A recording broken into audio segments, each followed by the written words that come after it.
তিনি পরিহার করবেন, জাতীয় সংসদে বিবৃতি দিয়ে অসত্য বক্তব্য প্রত্যাহার করবেন, এই আহ্বান জানাচ্ছে।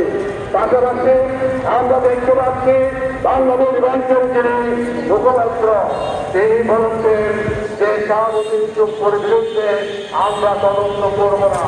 আমাদের প্রশ্ন এবং সেই অর্থ আরেকটি ইসলামীকে ইসলামী ব্যাংক থেকে তিনি লুটপাট করে নিয়ে এসেছেন এবং সেই লুটপাটকৃত অর্থ দিয়ে তিনি ইসলামী ব্যাংকের চেয়ারম্যান হয়েছে। এটা আমরা জানি রাষ্ট্রপতি হওয়ার পূর্বে তিনি দুদকের কমিশনার ছিলেন এবং সেই কমিশনার থাকাকালীন সময়ে তৎকালীন ব্রিটিশ সরকারকে বিভিন্ন অবৈধ সুযোগ সুবিধা দিয়েছেন, অবৈধ সুযোগ সুবিধা গ্রহণ করেছে।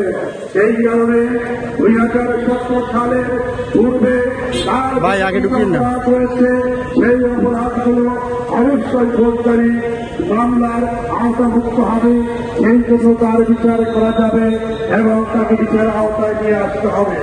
আমরা দেখেছি জাতীয় সংসদে একজন সর্বমন্ত্রী রয়েছেন, তিনি সবসময় সংবিধানের